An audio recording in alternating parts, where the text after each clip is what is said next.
In this video, let us try to understand about output requirement. For each output port, we must specify the time the signal needs to travel outside the block before being sampled. So if you see this particular figure of 9.6 here which is showing block output. For block B1, we need to know the time required by the signal after emerging from output O1 before it is sampled. This information helps implementation tool determine how much logic can be placed in the combinational cloud C1 between the last register F1 and the output port O1. So between this register and the output port O1. It also allows STA tools to check whether the signal reaches O1 in time to satisfy the downstream timing requirement. So if you see this figure 9.7 for block B1, so this is block B1. Let O1 be the output port whose required time we need to specify. So we need to specify the required time of this output port O1. The signal leaving O1 will eventually be sampled by flop F2 in block B2. So the data that is coming out of this output port O1 will be sampled by F2. This is nothing but block B2. The clock triggering F2 acts as a reference event. So the clock which is triggering this flip-flop F2 will be acting as a reference event. Before this reference event, the signal travels through C2. So it is traveling through C2, which is nothing but some top level combinational logic, followed by this C3, which is nothing but the next block combinational logic, followed by some of the wire delay, which is also called as interconnect delay.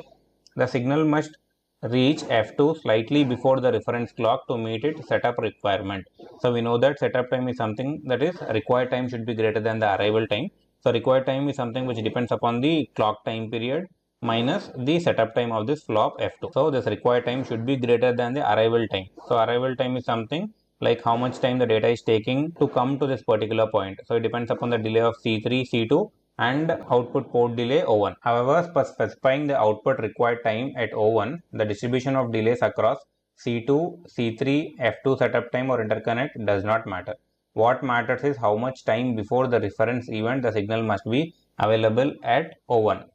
So at what time that the data should be available at this particular point, like for how much time it is taking, that is important compared to the delay contributed by C2 and C3. A longer required time outside O1 means less delay is allowed inside the cloud C1. So here we shall try to understand this point by means of an example. If you see this theoretically, you won't understand anything. So here coming to the key concept, the output requirement specifies how long the signal needs to travel outside the block, not the exact time the signal must appear at the output.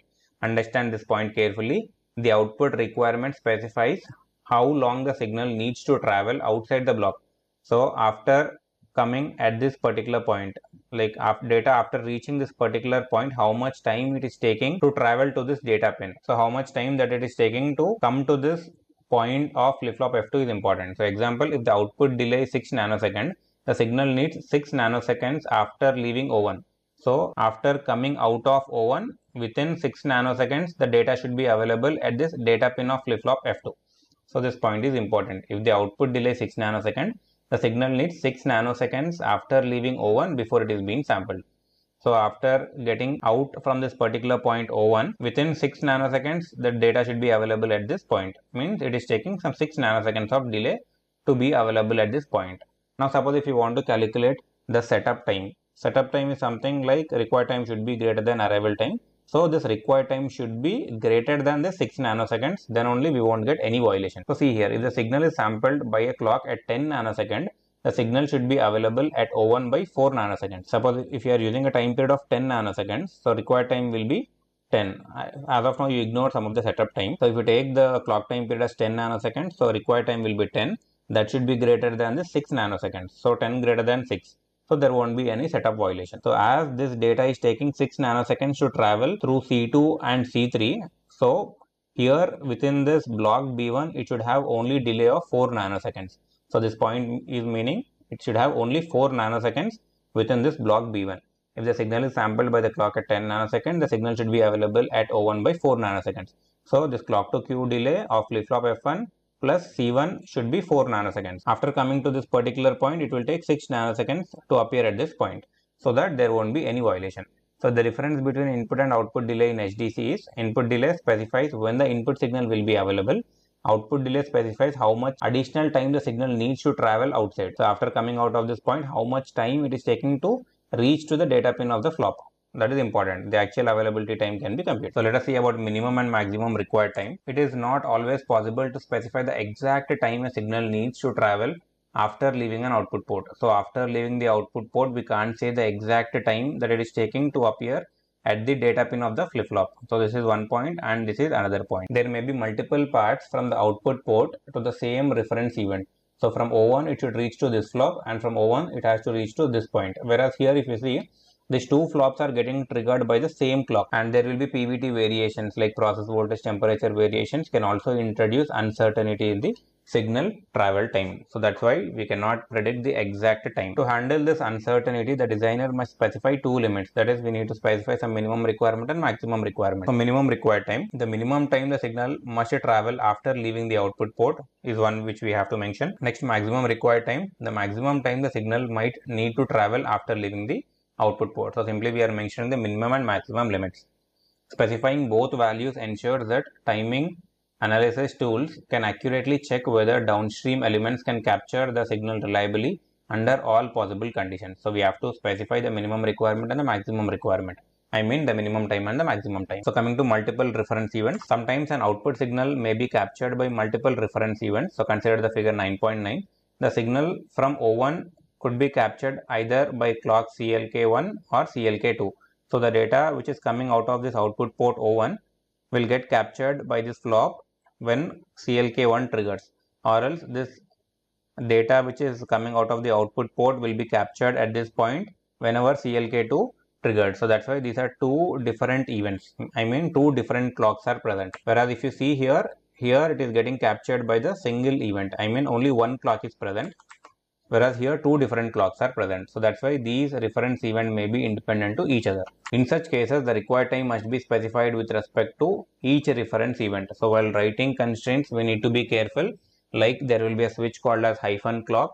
So hyphen clock followed by this clock name should be used clearly, either CLK1 or CLK2. It is the responsibility of the implementation tools and STA tools to consider all specified required times independently and ensure that each timing requirement is satisfied. Next, understanding output required time. So this is a figure. Coming to minimum required time. Suppose the minimum time the signal takes outside O1 is 3 nanoseconds. So data is present at this point and it has to reach to some other point within 3 nanoseconds. Even if the delay inside the block up to O1 is minus 3 nanoseconds, the final delay at the end of the path is 0, meaning the new data does not interfere with the previous data, which is stable until the clock edge.